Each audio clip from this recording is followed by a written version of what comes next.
Hello students, political science की class में आज हम पढ़ेंगे फंडामेंटल राइट्स यानी मूल अधिकार। भारतीय संविधान में मूल अधिकार। स्टूडेंट्स, मूल अधिकार हमारे जीवन जीने के लिए और हमारे व्यक्तित्व के विकास के लिए अति आवश्यक होते हैं। मूल अधिकारों के अभाव में हम जीवन जीने की कल्पना नहीं कर सकते। मूल अधिकारों की व्यवस्था हमारे संविधान की प्रमुख व्यवस्थाओं में से है।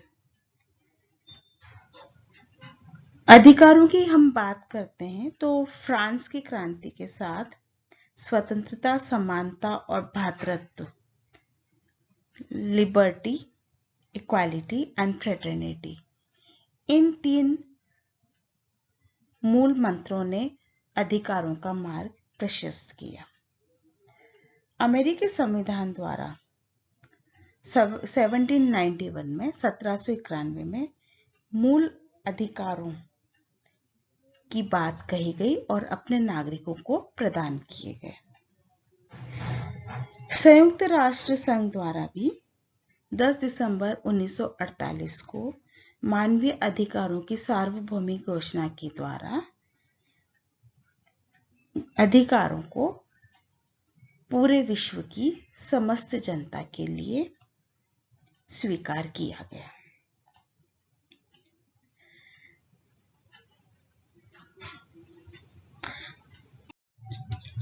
जब हम मूल अधिकारों की आवश्यकता और महत्व की बात करते हैं तो सबसे पहले हम यह पाते हैं कि मूल अधिकार किसी भी प्रजातंत्र के आधार स्तंभ होते हैं। वे उन परिस्थितियों का निर्माण करते हैं जिनके आधार पर बहुमत की इच्छा निर्मित और क्रियान्वित होती है। मूल अधिकार व्यक्ति स्वतंत्रता और सामाजिक नियंत्रण के बीच उचित सामंजस्य भी स्थापित करते हैं। जब मूल अधिकारों को संविधान के द्वारा निश्चित कर दिया जाता है तो इनके महत्व और सम्मान में और अधिक वृद्धि हो जाती है। इससे उन्हें साधारण कानून से अधिक महत्वपूर्ण स्थान प्राप्त हो जाता है। भारतीय संविधान में मूल अधिकारों के उल्लेख की आवश्यकता ब्रिटिश काल के दौरान ही महसूस कर ली गई थी और डॉक्टर बी.आर. अम्बेडकर ने भारतीय संविधान सभा में कहा था कि भारत में इन अधिकारों को विधानमंडलों या सरकार की इच्छा पर छोड़ देना उचित नहीं था, क्योंकि भारत में लोकतंत्र पूर्ण रूप से अब तक पनप नहीं पाया है। इसलिए इन अधिकारों को संविधान में स्थान दिया गया है। मूल अधिकारों की विशेषता के संबंध में जब बात करते हैं तो हम ये पाते हैं कि यह भारतीय संविधान का सर्वाधिक विस्तृत अधिकार पत्र है और जिसमें अनुच्छेद 12 से लेकर 32 तक मूल अधिकारों का वर्णन किया गया है। मूल अधिकार व्यवहारिकता पर आधारित हैं और वह नागरिकों के लिए अति उपयोगी हैं और उनके स्वतंत्र जीवन जीने के लिए अति आवश्यक हैं। मूल अधिकारों को सीमित किया गया है, वे निरंकुश नहीं हैं, उन पर कोई न कोई बंधन अवश्य है। हर अधिकार के साथ कोई न कोई बंधन जुड़ा हुआ है। साथ ही हमारे मूल संविधान द्वारा जो मूल अधिकार दिए गए हैं नागरिकों को, उनमें प्राकृतिक अधिकारों के लिए कोई स्थान नहीं है। और लास्टली जो विशेषता है वो यह है कि मूल अधिकारों की रक्षा के लिए हमारे संविधान में व्यापक प्रबंध किए गए हैं। यदि हमारे अधिकारों का हनन हो रहा है तो हम न्यायालय की शरण ले सकते हैं और हमारे अधिकारों को बहाल कर सकते हैं।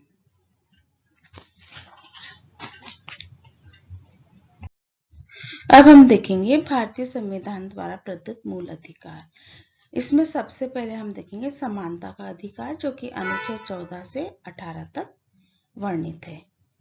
अनुच्छेद 14 कानून के समक्ष समानता का अधिकार है। इसके अनुसार भारत के राज्य क्षेत्र में राज्य किसी भी व्यक्ति को कानून के समक्ष समानता या कानून के समान संरक्षण से वंचित नहीं करेगा। कानून के समक्ष समानता का यह तात्पर्य नहीं है कि औचित्यपूर्ण आधार पर और कानून द्वारा मान्य किसी भेदभाव की भी व्यवस्था नहीं की जा सकती है। यदि कानून कर लगाने के संबंध में धनी और गरीब में और सुविधाएं प्रदान करने में स्त्रियों और पुरुषों में भेद करता है तो भी इसे कानून के समक्ष समानता का उल्लंघन नहीं कहा जा सकता है। इसके पश्चात है अनुच्छेद 15 धर्म, नस्ल, जाति, लिंग या जन्म स्थान के आधार पर भेदभाव का निषेध। इसके अनुसार राज्य के द्वारा धर्म, मूल वंश, जाति, लिंग, जन्म स्थान आदि के आधार पर नागरिकों के प्रति जीवन के किसी क्षेत्र में भेदभाव नहीं किया जाएगा। कानून के द्वारा निश्चित किया गया है कि सब नागरिकों के साथ दुकानों, होटलों तथा सार्वजनिक स्थानों जैसे कुओं, तालाबों, सड़कों, रेस्टोरेंट इत्यादि के प्रयोग के संबंध में किसी भी तरह का कोई भी भेदभाव नहीं किया जाएगा। अनुच्छेद 16 राज्य के अधीन नौकरियों के समान अवसर से संबंधित है, जिसके अनुसार सब नागरिकों को सरकारी पदों पर नियुक्ति के समान अवसर प्राप्त होंगे और इस संबंध में केवल धर्म, मूल वंश, जाति, लिंग या जन्म स्थान या इनमें से किसी के आधार पर सरकारी नौकरी या पद प्रदान करने में भेदभाव नहीं किया जाएगा। इसके अंतर्गत राज्य को यह अधिकार है कि वह राज्य की सेवाओं के लिए आवश्यक योग्यताएं निर्धारित करे। संसद कानून द्वारा संघ में सम्मिलित राज्यों को अधिकार दे सकती है कि वे उस पद के उम्मीदवार के लिए राज्य का निवासी होना आवश्यक ठहरा दे। इस प्रकार सेवा में पिछड़े हुए वर्गों के लिए भी स्थान आरक्षित किए जा सकते हैं। नेक्स्ट है अनुच्छेद 17 जो कि अस्पृश्यता के अंत से संबंधित है। इसके अनुसार अस्पृश्यता का अंत किया जाता है और उसका किसी भी रूप में आचरण निषिद्ध किया जाता है। अस्पृश्यता से उत्पन्न किसी अयोग्यता को लागू करना एक दंडनीय अपराध होगा। अस्पृश्यता अपराध अधिनियम को 1976 में संशोधित करके इसका नाम नागरिक अधिकार संरक्षण अधिनियम किया गया। 1989 में इस कानून को और अधिक कठोर बनाते हुए अनुसूचित जाति व जनजाति निरोधक कानून 89 का नाम दिया गया है। नेक्स्ट है अनुच्छेद 18 उपाधियों का निषेध। ब्रिटिश शासन काल में संपत्ति आदि के आधार पर उपाधियां प्रदान की जाती थी जो सामाजिक जीवन में भेद उत्पन्न करती थी। अतः नवीन संविधान में इनका निषेध कर दिया गया है। अनुच्छेद 18 के द्वारा कहा गया है कि सेना अथवा विद्या संबंधी उपाधियों के अलावा राज्य अन्य कोई उपाधि प्रदान नहीं कर सकता। इसके साथ ही भारत का कोई नागरिक बिना राष्ट्रपति की आज्ञा से विदेशी राज्य से भी कोई उपाधि स्वीकार नहीं कर सकता है। स्वतंत्रता का अधिकार यह हमारे संविधान में अनुच्छेद 19 से 22 के मध्य वर्णित है। अनुच्छेद 19 के द्वारा हमारे नागरिकों को विविध प्रकार की स्वतंत्रताएं प्रदान की गई हैं, जिसमें से विचार और अभिव्यक्ति की स्वतंत्रता, अस्त्र शस्त्र रहित तथा शांतिपूर्वक सम्मेलन की स्वतंत्रता, समुदाय और संघ निर्माण की स्वतंत्रता, भारत राज्य क्षेत्र में किसी भी भाग में आने जाने की स्वतंत्रता, भारत राज्य क्षेत्र में किसी भी भाग में निवास करने की स्वतंत्रता एवं अपना व्यवसाय एवं आजीविका चुनने की स्वतंत्रता प्रदान की गई है। लेकिन इन स्वतंत्रताओं पर यह बंधन है कि हम राज्य की सुरक्षा, विदेशी राज्यों से मित्रतापूर्ण संबंध, सार्वजनिक व्यवस्था, शिष्टाचार या सदाचार, न्यायालय अपमान, मानहानि या अपराध के लिए उत्तेजित करना ऐसी चीजों का प्रयोग नहीं कर पाएंगे। इसके पश्चात है अनुच्छेद 30 अपराध की दोष सिद्धि के विषय में संरक्षण। इसके संबंध में हमारे संविधान में ये व्यवस्था है कि किसी व्यक्ति को उस समय तक अपराधी नहीं ठहराया जा सकता जब तक कि उसने अपराध के समय में लागू किसी कानून का उल्लंघन न किया हुआ। मतलब किसी भी व्यक्ति को किसी भी अपराध का दोषी तभी माना जाएगा जब वो उस समय अपराध किए जाने के समय प्रचलित कानूनों के अनुसार यदि उसने अपराध किया हो। और एक अपराध के लिए व्यक्ति को एक बार ही दंड दिया जा सकता है और किसी अपराध में अभियुक्त व्यक्ति को स्वयं अपने विरुद्ध गवाही देने के लिए बाध्य नहीं किया जा सकता है।